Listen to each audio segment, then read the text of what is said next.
Sound of Music, not Sound of Music, Sound of Metal. I constantly want to say Sound of Yeah. Music. Maybe you No, need that's to hear fair. an episode of Sound of Music and the problematic that is Yeah. Doe, going a on. deer, a Oh, female deer. when I say a problematic song, you think of that? No, but I'm not gonna sit here and What? sing the problematic song. You are 16, going Yeah, on yeah. 17. Baby, Yeah, it's time thank to you. think. For a second, I was like, how is that problematic? Better beware, be charming and careful. Baby, you're on the brink. Brink of what, man? Like, what am I on the brink of? Ay, ay, ay. This guy, you're almost 17, so we can get it on. Yeah. But not What yet. the Almost. fuck? Almost. Almost.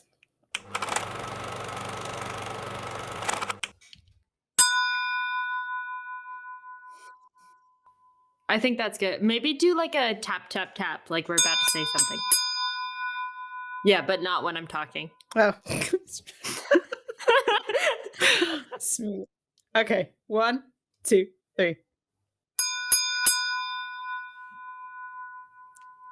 We're back. It's been a while.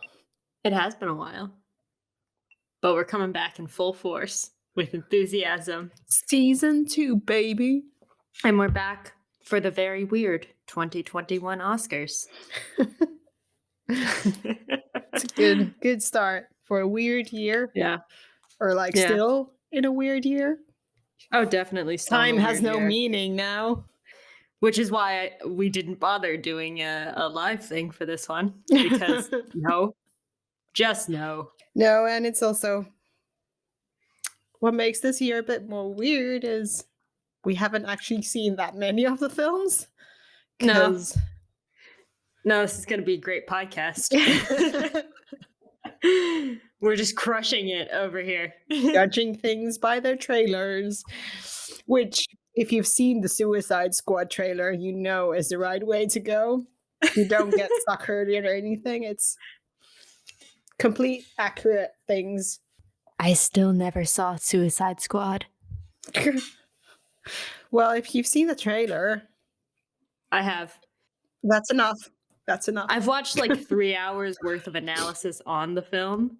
So I know everything that happens and how stupid it is. I just haven't seen it, but I've spent more time listening to people talk about how stupid it is than it would be for me to just develop my own opinion about how stupid it is. I think Suicide Squad should be used in like film school as a representation of what happens when you have bad editing. Yeah. Yeah, I think so. Anyway, the Oscars. Not bitter at all for my lost €8 for the film ticket or anything. Yeah. So, what did you think?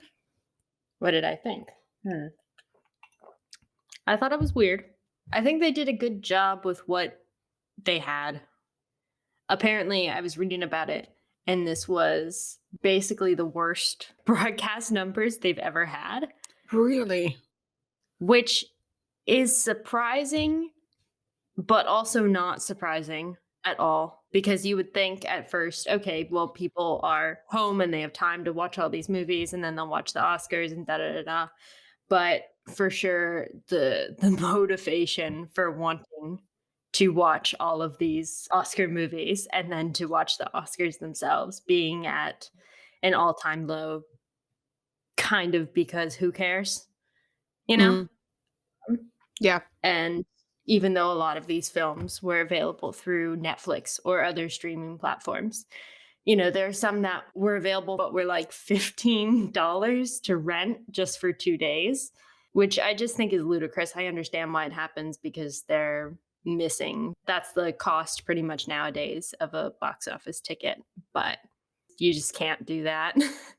I don't think that's right. because you're missing out on the big screen and the acoustics, and it is very different if you're watching it from your own home TV than that you're going actually to the cinema and see it. and you do miss a lot. And certain movies, like I think Sound of Metal would be a good example.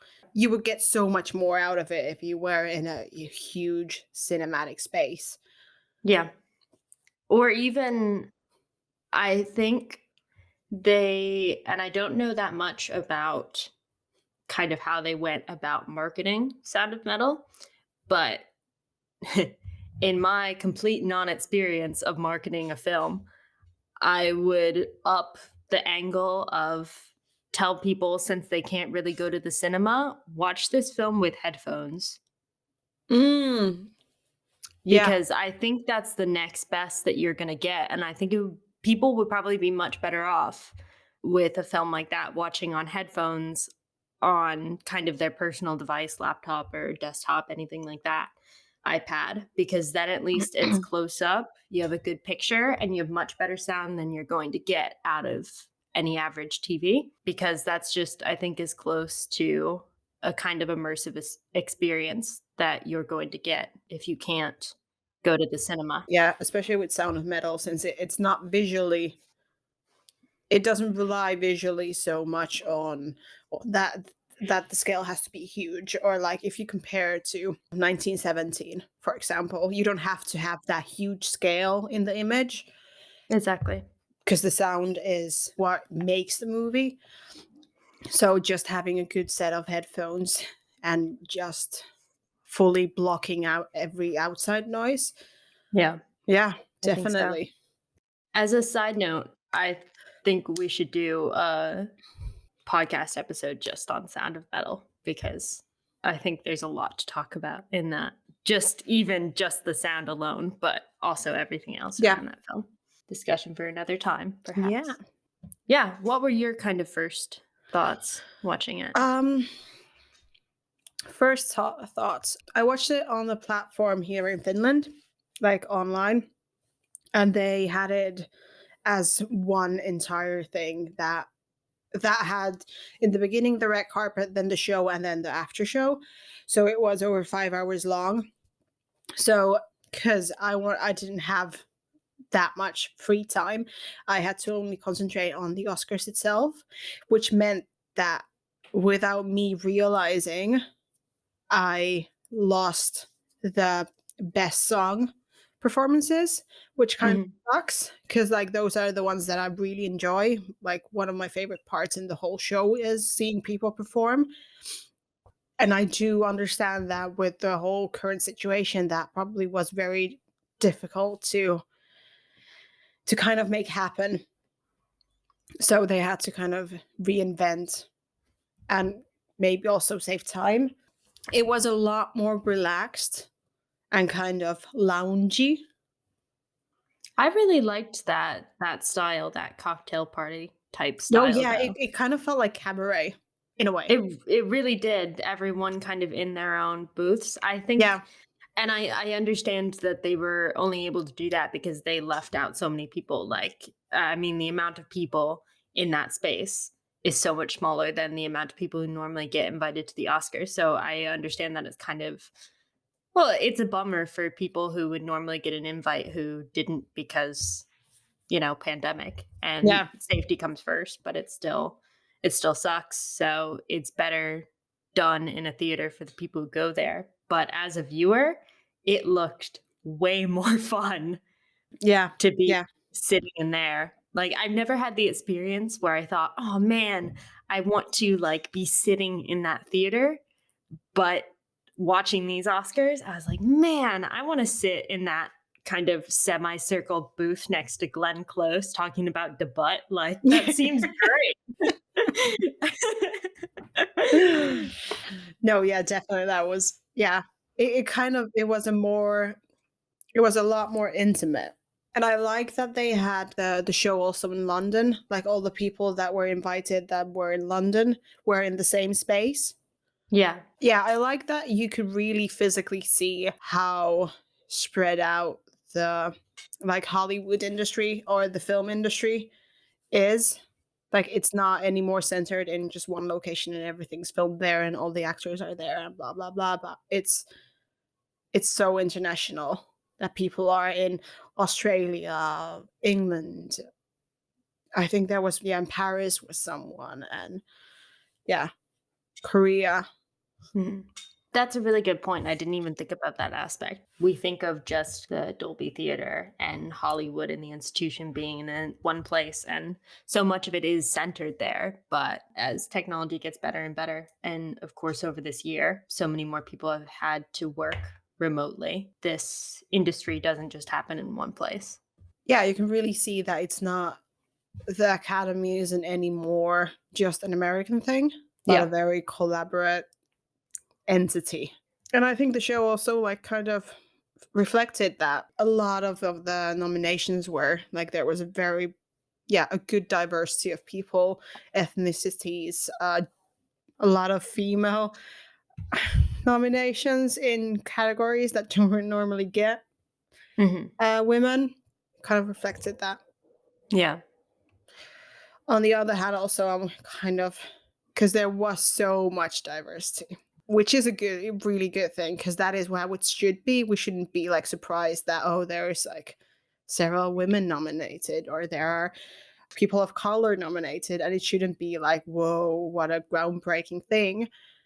But Yeah. unfortunately, we live in a world that it is, and you can't but help think that is it the Oscars kind of cashing in, trying to grab more viewers just because they are trained. But yeah, I don't know. It's difficult to put in words like because my I'm thinking also because this is it's a different year that the award show wasn't held in the Kodak Theater.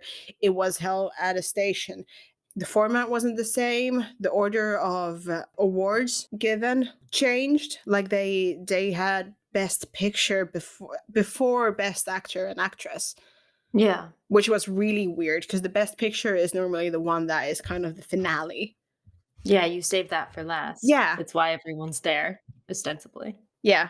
So to have it basically on the slot when you have normally the I think best director, yeah, it makes me feel like is this diversity only allowed in exceptional times? You know, Yeah. just because it's not at the Kodak, it's more relaxed, it's more loungy. It's that means that it can be a bit different.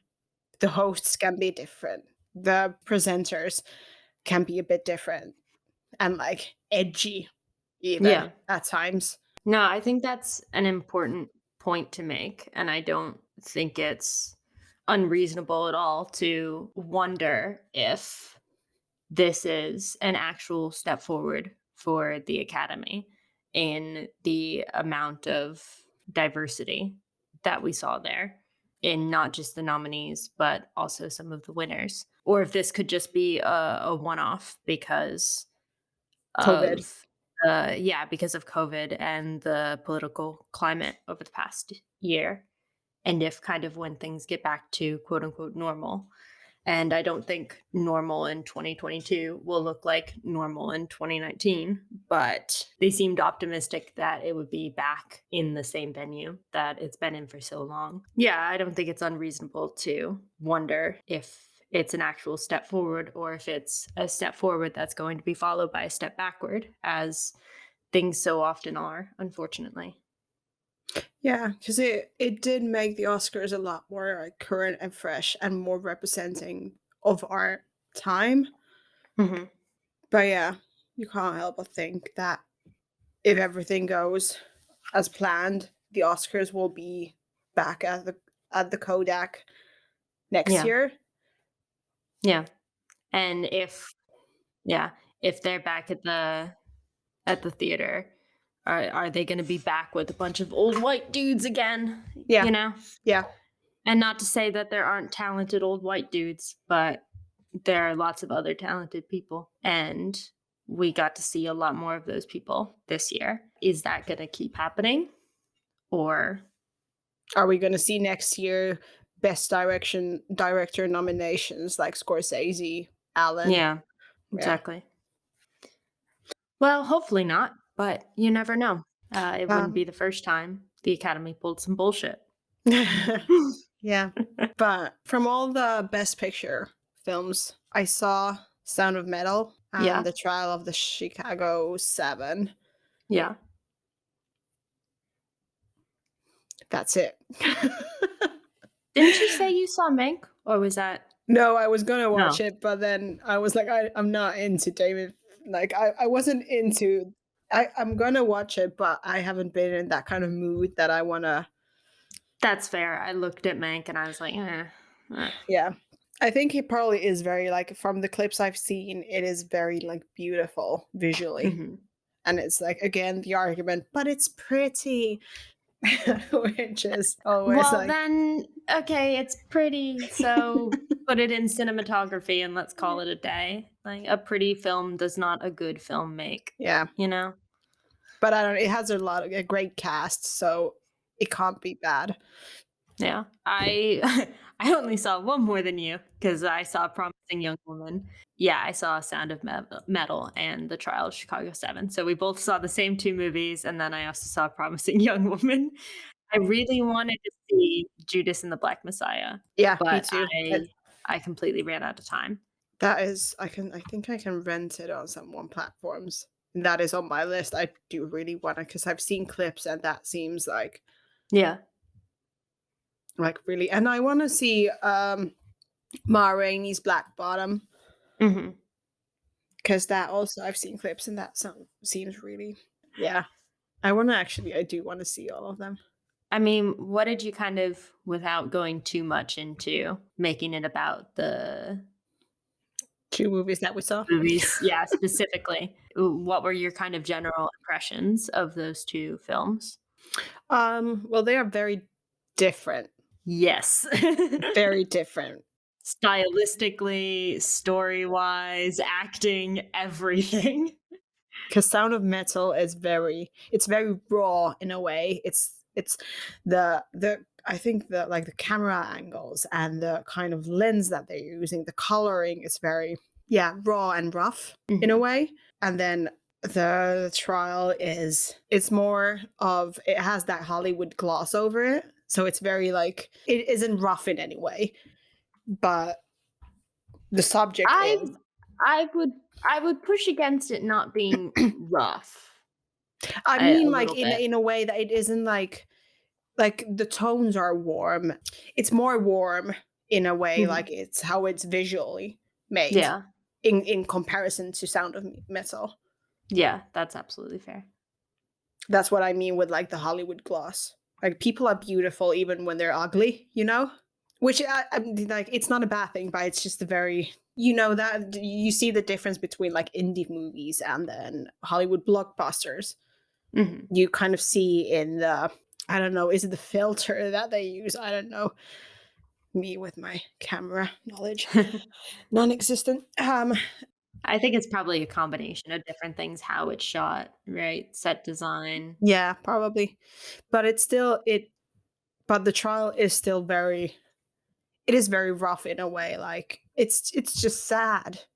Mhm. Like most of the times, it's just so incredible that that is actually something that like that happened and that was.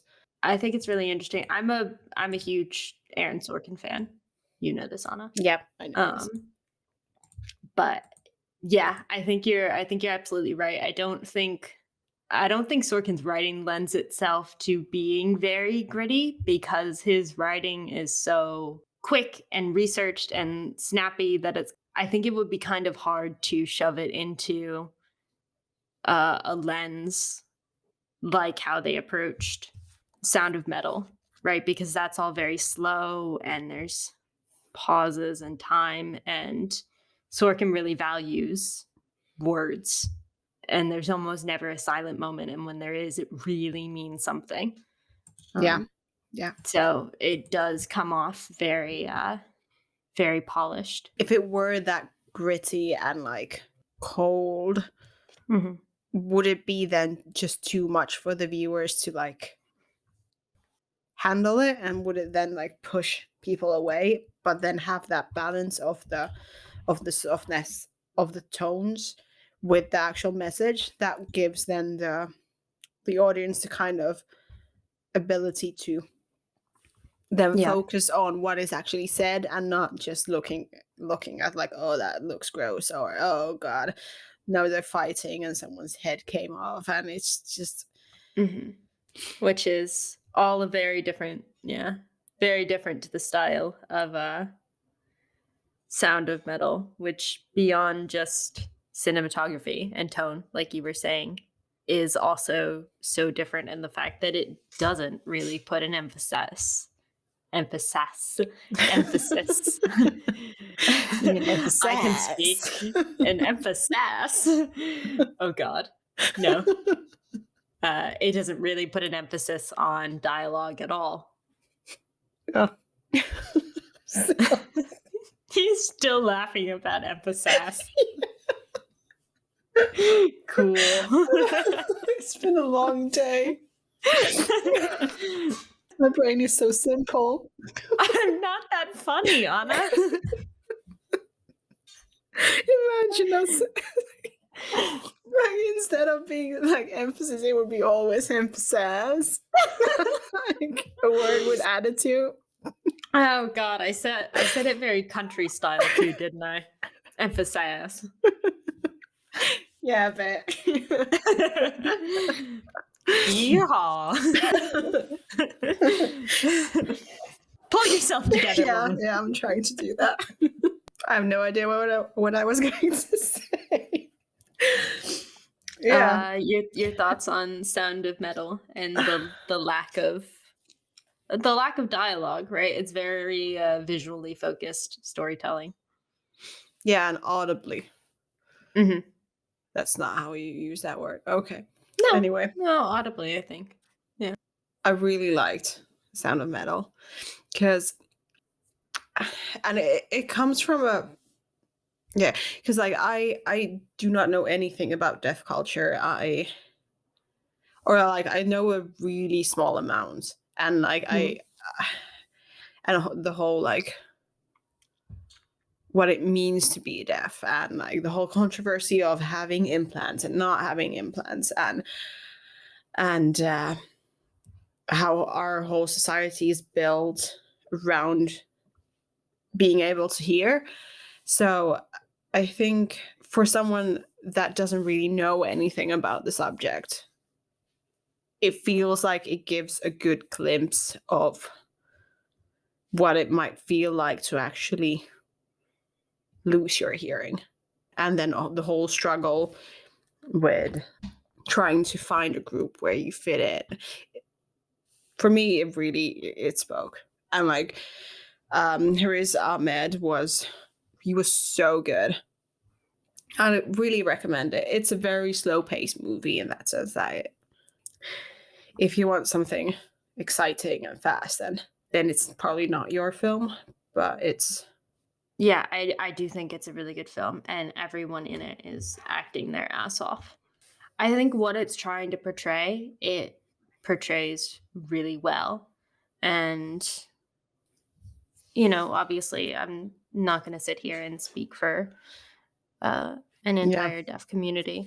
yeah, But I just thought it was nice to see a different kind of portrayal where, yeah, there's also, this the guy who runs the rehab center makes it very clear at the beginning, throughout, and at the end, deafness changes your life. It doesn't make it worse, right? And yeah. It's not a problem that you need to fix. yeah, exactly. What you need to fix is working through your addiction, right? And Yeah, you might have used substances to cope with going deaf, but going deaf isn't the problem. Your addiction is the problem. And you were using that crutch to adjust to a different way of living. yeah, And not every person who's deaf or hard of hearing or has interactions with those communities is going to see themselves in that film. And that's just a function of lack of representation more than it is a failing of the film, I think. Because obviously, what this film is portraying is not what happens to everyone. Of course, no film is trying to represent everyone. And if it is, it's going to be wrong. but maybe we'll do a poll. Yeah, you wanted to do actual. Yeah. Actual podcast on. Yeah, So those were the two films that we both saw. Neither of us saw the actual winner, Nomadland. But it does seem really cool. Yeah, seems nice. Frances McDormand just wandering around in pretty landscapes. Being weird in a desert sounds good. But it's been a good 2 years for her. Like first winning on 3 billboards, the other, I think that was 2019, right? Mhm. I think so. Because last year it was Renee Zellweger for Judy. Yeah. That's why she was presenting this year. Yeah, she has found her calling of weird. Weird, strong solo woman Yeah, is Frances McDormand's calling. in weird rural areas. That seems to be her location. But yeah, really looking forward to see that Yeah. film also. I think we need to talk about the whole ending thing, and because the order, as I previously mentioned, the order of how the awards were presented changed a bit. What was normal was that the supporting role awards were pretty early on, which Mhm. is pretty, I think, yeah, it's very standard. But then having best director also like halfway Yeah. approximately, and then have it end on best actor or like Yeah. actor in a leading role. But I feel the best picture is always the last award to be given, right? Because they every year they change them a bit to give like I don't know a fresh look, as if we didn't know which awards are given. It did change. They had Best Director as the 7th award, which is really Yeah, it weird. was really early on. Last year, it ended with directing, actor in a leading role, actress in a leading role, Best Picture. Yeah, that's the normal order because those are Yeah. the four top awards. They also, I don't know if anyone else noticed because I don't know if anyone else cares, because it's kind of a nitpicky thing. They merged sound design into one category. It's not editing and mixing anymore. Oh, I did not notice. It's just, achievement and sound design. Yeah. Yeah. Well, maybe they saw Sound of Metal and they thought, what, like, nope, there's no bother in separating these two. I wonder if that was just for this year because there's fewer films, or if that's a thing that they're gonna do from now on because most people don't care to know the difference, or usually it's the same people who win, mixing and editing. It is kind of a thing that, like, I don't. Right, if you can have really good mixing and a bad sound editing, and you can have really good editing and bad sound mixing, but I think if either of those are bad, neither of them are going to get nominated Yeah, because they kind of destroy each other. yeah, So they both have to be so good in order to be nominated in the first place that it's kind of like if one wins one, it should win the other because they've kind of got to be on the same level to get that nomination in the first place. yeah, So, no, true. yeah. But I agree, the order was really weird, and I'm not sure what made them change that. I The only thing that crosses my mind is that they switched it because maybe there was a thought that Chadwick Boseman was just a shoe in for Best Actor, and they wanted to end on that note. Yeah, And you can't separate that, like, not that you can't, but it would be really weird to separate Best Actors from Best Actors. So they put picture, actress, actor. But then it was really strange because Anthony Hopkins won. yeah, he wasn't even there. It was like, why couldn't, like, everyone else had, like, live feed of them? Why were they so sure that he wouldn't win, so they didn't bother? I think he was so sure that he didn't win because apparently he was asleep during the awards. What? He was Well, I mean, to be fair, the poor man is 83 years old and it's like 2 in the morning when the awards are going on. Yeah, well, true. Yeah. So he was asleep when it happened, and so I saw he recorded a message saying, that he really didn't expect to win and dedicating it to Chadwick Boseman. But that's all I can figure about changing the order is that they thought it would be. I have no idea because I haven't seen The Father. I haven't seen Ma Rainey's Black Bottom. I've only seen Sound of Metal. So from the leading actor, I have no frame of reference into the other performances. Yeah. I only know that Anthony Hopkins is consistently good. So that is normally a very safe choice. I don't know. I've seen clips of Ma Rainey's Black Bottom, and Mhm. Boseman was also really good in those. Yeah. And he was really good in Black Panther. But then on the other hand, is it if an actor dies, is that then a reason to give them a reward? Or and also on the counter thing, if he would have been white, Yeah. would he then have received the award? Like Heath Ledger, and because it is still the certain crowd that gives out the Yeah. are the ones who elect and choose the Mhm. winners. And there was a lot of diversity in the so-called minor awards, Mhm. but then the major awards like leading roles and moral direction went to a woman. Yeah, Right, but our leading actor and actress both won by sorry Francis, but old white people, you know? yeah. But they should have had a backup plan for if Anthony Hopkins wins, because like the way the awards ended Yeah. with Phoenix being like, sorry, we're gonna, Accept this on his behalf. yeah, thank you, now go away, basically. Yeah. Which is It's really just like, weird. okay. So it was very like no celebration, no nothing. So I don't, yeah, I feel that your point is probably right that the Academy was panning for Boseman to win.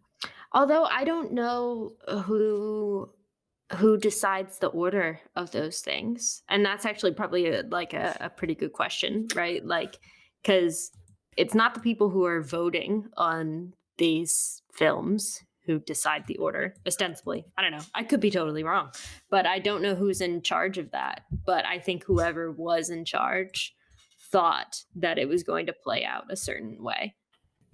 I assume that those type of decisions are made by more of the people who put the actual show together than the Academy of Voters itself.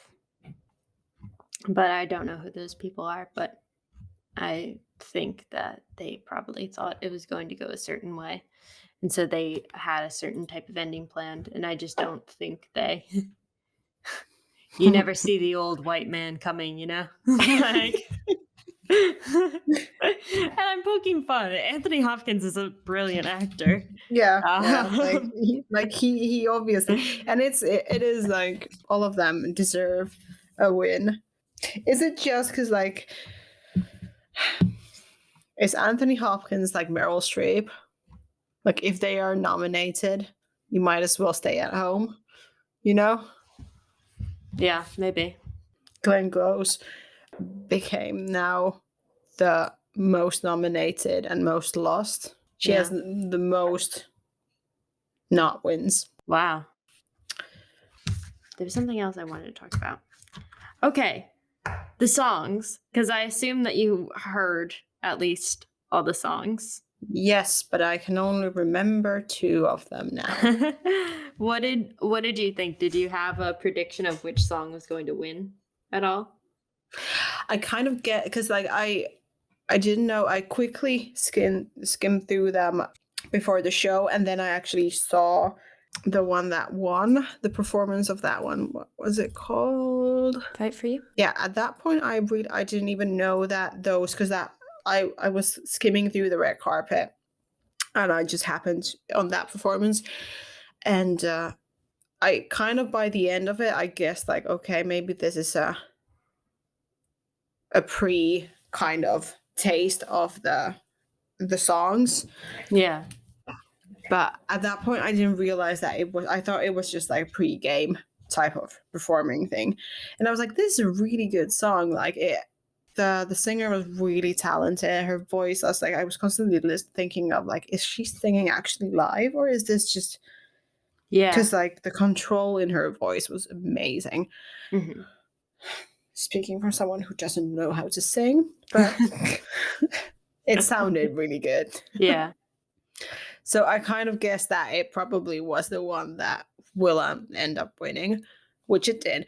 But I really did want the Hushavik to win because that was just a feel good type of that kind of power ballad, and I just love the Eurovision song, like the story of fire, like this Fire and Ice or whatever it's called. Actually, the Eurovision movie because it was It was so actually really fun. yeah, it was just one big Eurovision song. Yeah. It was so over the top, and especially since, you know, I watch a certain type of D&D online Twitch show. What? I have no idea what that could be. And there is this character Jester in that series, Mhm. and the main character, Rachel McAdams' character, she is Jester, like honestly. Yeah. So it was just an additional like because it was just like if someone would ask what the Eurovisions is, I would just say watch that movie. Just Yeah. so over the top and glitter and weird, and then there's someone shirtless singing, and it's just so I in that sense I wished that would have won, but I get that it didn't because Well, what I think it did have going for it is that the song and the film were so integrated, and that song is the emotional core of that film. And you don't really think of a film like that that's like silly as having an emotional core, but it really does. And that song is it. And I think that gives a kind of power to that song. It's a really good song, but it still sounds like a Eurovision song, but a good Eurovision song. yeah, yeah, But it carries a lot of emotional weight because the film built it up as the emotional core. And I think I haven't seen the other 3 films that had songs that were nominated. I didn't see, the Judas film, and I didn't see the other 2 whose names, escape me that had the other 2 songs in them. But I really loved the song "Hear My Voice" by Celeste that was in the end of the trial of the Chicago 7, but I think I don't know how the songs were used in the other films, and that's kind of something that's hard to find without watching the film, but that song, as good as it is, in the trial of the Chicago 7, it's just the song that plays at the end of the film. Credits begin to roll, and yeah, that's where they use the song, and as fantastic as that song is, the movie isn't building up around it. It isn't the emotional core of the film, and it doesn't have to be, but I think that does definitely lessen its chances of becoming the song. And again, I don't know how Fight for You is used in Judas and the Black Messiah. And that was also a really good song as well. But if I was pulling for something, it was Hear My Voice because I love those kind of like her voice is just incredible. And I love those kind of ballads with string instruments. And that was that. So I was like, I'm here for this song. This is beautiful. But it didn't surprise me that it didn't win. I thought Husavik had better chances than it. But then it was actually Fight for You, which is also well deserved because that is a great pump you up song. yeah. Because I also haven't seen the other movies. So what is surprising is for best song, none of the songs were from Soul or then onward. Because normally, like Disney gets one. All none of the animated films got their songs in, which is an interesting turn. Surprising, yeah. But I guess there were a lot of films with good music. And yeah, maybe Soul, so it didn't really I think it did have like an actual song, but because it focused on Yeah. jazz and the piano and that kind of It won for original score, though. yeah. So maybe that's why it didn't wasn't really in the best song category because there isn't really because it's the whole score that is the focus on Soul Yeah. instead of just one particular song. But I do agree that I tend to prefer songs that are integrated into the story and are Yeah. kind of part of the story in a way that isn't just the song during the end credits. It has to kind of be a conversation between the song and the film and not just a song that describes the feel of the film that plays after the film because like when you've seen something you know how you're feeling you know what the film tried to tell you so why do you need the song at the end. Yeah. I was wishing once I heard the song in the credits of the trial of the Chicago Seven, I was already thinking because I had heard the song prior to watching the film because I listened to all the music before I watched most of the films. And I was waiting for it to show up. And I was like, oh, it's going to be here. No, oh, it's going to be here. And it wasn't, which I found kind of surprising. Like I was waiting for it and then it came in the credits. And once it was in the credits, I was already trying to work in. I'm like, where could you put this actually in the film where it would carry some emotional weight? And I think there were places that they could have, but I don't know for what reason they didn't. I don't know if they always wanted it to be an end cap sort of song, but I think it is such a beautiful song that I wanted it to have more of a role in the film than they gave it. Yeah. Kind of speaking of music and score, I was really upset that Promising Young Woman did not get nominated for score because oh my god, does that film have a fantastic score that is so different from all the others. And just a really good use of a few simple things done really well that just fits kind of perfectly with the tone of the film and what they're going for. I think it's Good really to good. know. Maybe that could be also I can watch it and then we could actually talk about more in different episodes and we're probably gonna Yeah. do that for definitely for the trial and then Yeah. Sound of Music, not Sound of Music, Sound of Metal. I constantly want to say Sound of Yeah. Music. Maybe you No, need that's to do fair. an episode of Sound of Music and the problematic that is Yeah.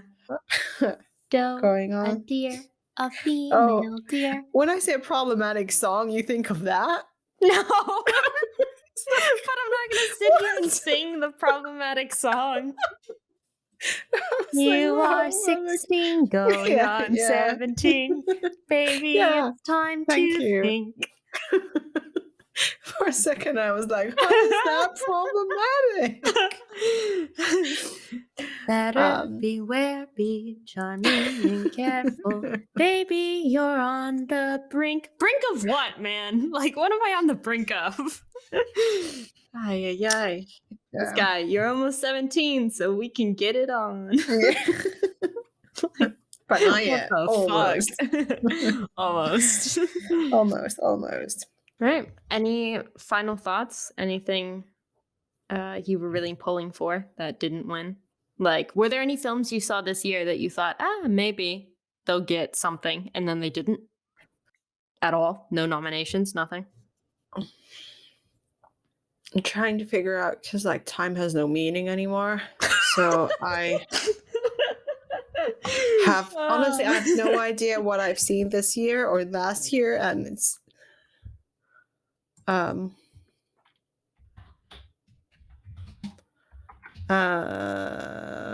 I'm googling films of 2020. yeah, because like honestly, I feel that there was something, that I was like, "Yeah, this is good." I am really happy that Tenet didn't get any more nominations, that only the Yeah. special effects, because like, it just feels like it was, like, because,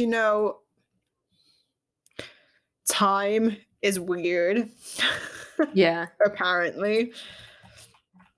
It was so hyped, and everyone's like, "Yeah, yeah, yeah, this is great, this is great, this is great. It's the best, like, Christopher Nolan's, like, best movie yet." And, like, Christopher Nolan has good movies. Like, he does make entertaining movies. Mhm. Like The Prestige, Dunkirk. Prestige was really good. I like that is like one of my all-time favorite movies. But Tenet is, yeah, I really don't understand why people kept saying that it's his one of his best films. Personally, it felt like him trying to find a new edgy way to play with time, because that's his thing.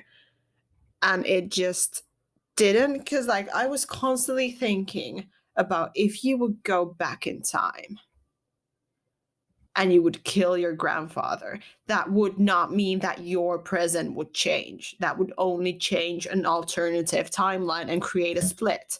So I don't, Yeah. like, my brain was like this. You're like, obviously there are people who think that you could do that. Basically, you could change the past in order to change your future.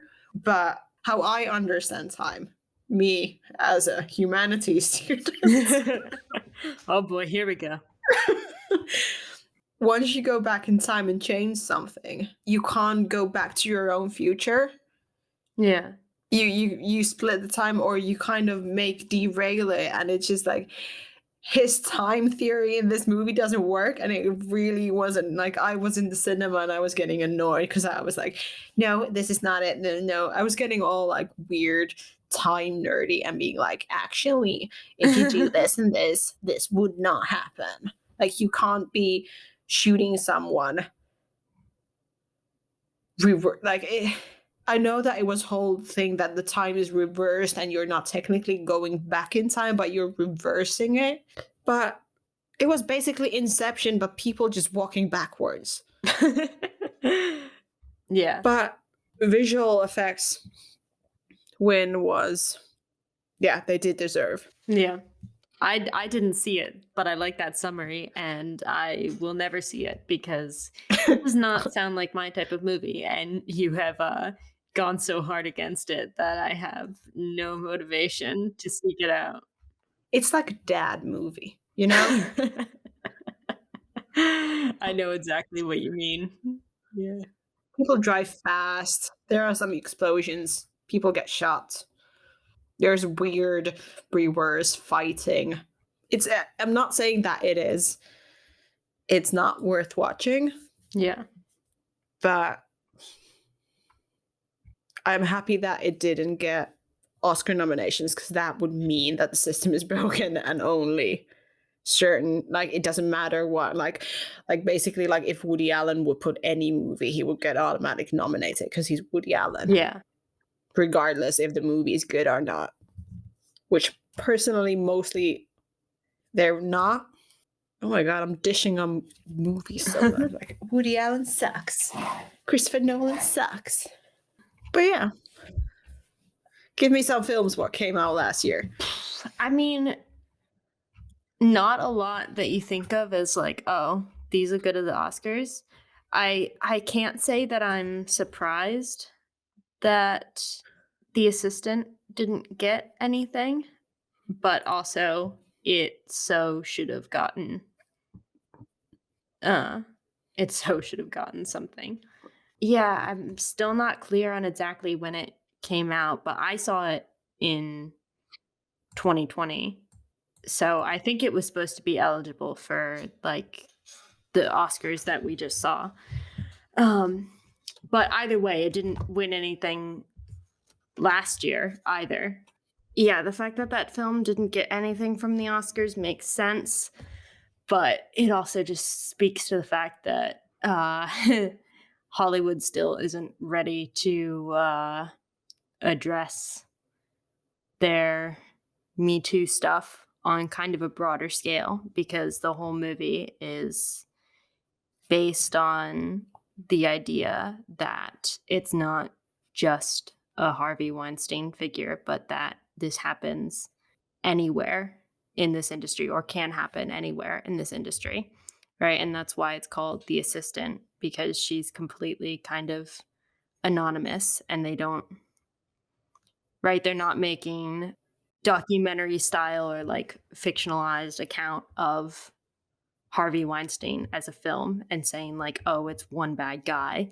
The film is making a point that this system is everywhere and there's bad people everywhere. And there's people who see things everywhere and don't do anything.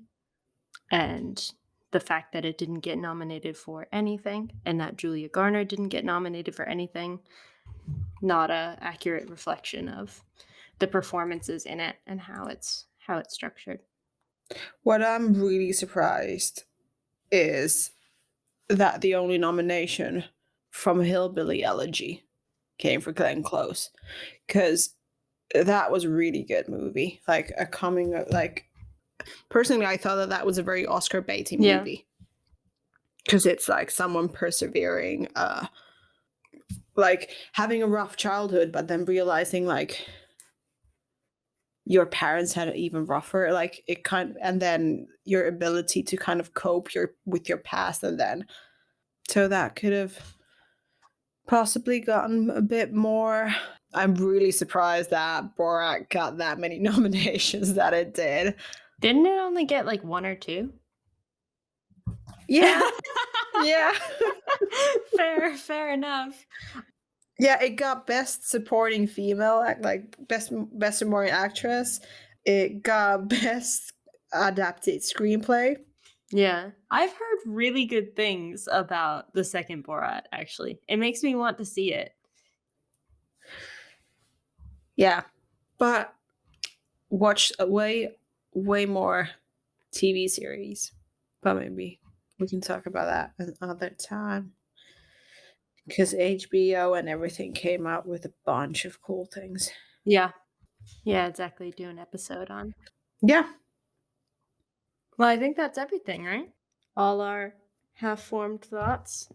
Yeah, I think our thoughts and our structure of this episode reflects the year and its weirdness. So Yeah. We're making a commentary on the non-linear feeling of the past year. See, now it's intellectual and fancy. yeah, postmodern, some might say. Oh my god. Shit. Right. We should get out before we get to the postmodern. Yeah. Bye everyone.